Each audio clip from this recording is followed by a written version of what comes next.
semua. Berjumpa lagi dengan saya, Era Manisa Putri, dalam acara Stivarai News edisi Jumat 23 September 2022 untuk mengabarkan berita yang teraktual dan terpercaya yang kami rangkum dalam Stivarai News pagi ini. Ketua Majelis Ulama MUI Jawa Barat, Rahmat Safeiu, mengatakan ujaran kebencian dan penghinaan terhadap umat Islam yang dilakukan oleh Apollinaris Darmawan di media sosial sangat berbahaya. Apollinaris ditetapkan sebagai tersangka kasus ITE atas unggahannya di media sosial. Konten unggahan tersebut diduga melakukan penghinaan terhadap agama.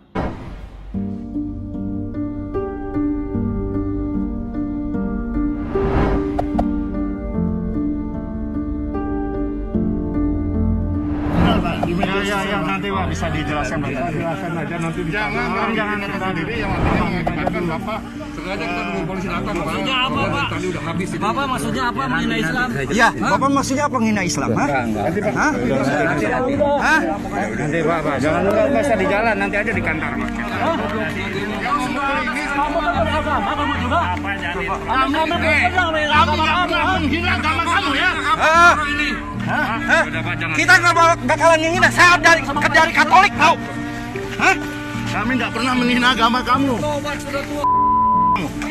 Udah bawa tanah kamu. Hah? Kurang ajar. Gacung.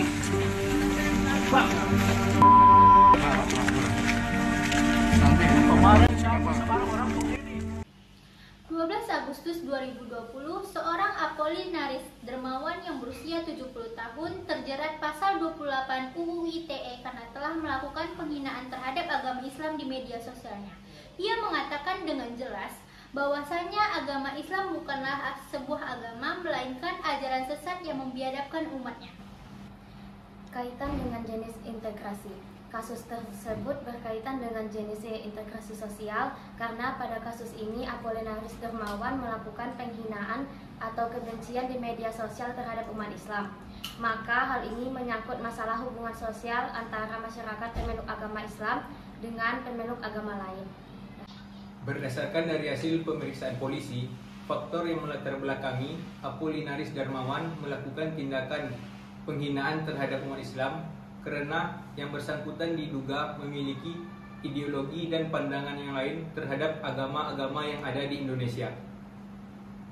Alternatif penyelesaian. Yang pertama, adanya tindakan penanggulangan kasus. Yang kedua, melakukan upaya pencegahan dari diri sendiri agar tidak terjadi lagi kasus penistaan agama. Yang ketiga, perlu adanya peningkatan toleransi antar umat beragama. Yang keempat, masyarakat diharapkan tidak terprovokasi atas ujaran kebencian yang dilakukan oleh Apollinaris.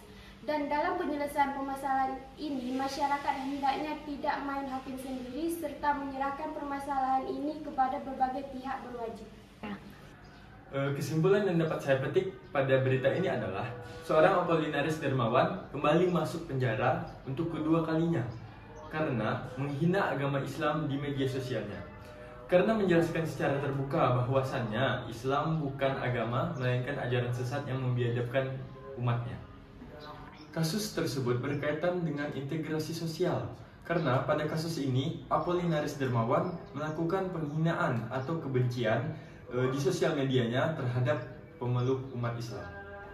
Faktor penyebab disintegrasi adalah dengan adanya penghinaan terhadap umat Islam yang dilakukan oleh Apollinaris Darmawan di sosial medianya, maka hal ini dapat menyebabkan adanya perselisihan antar umat beragama, baik itu agama Islam maupun pemeluk agama lainnya.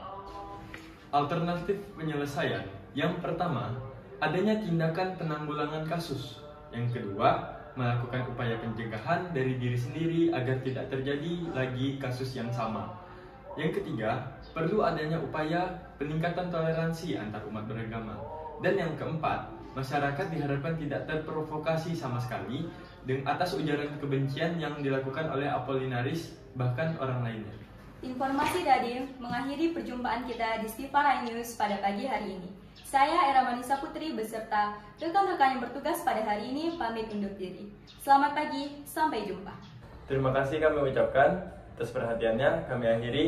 Wassalamualaikum warahmatullahi wabarakatuh.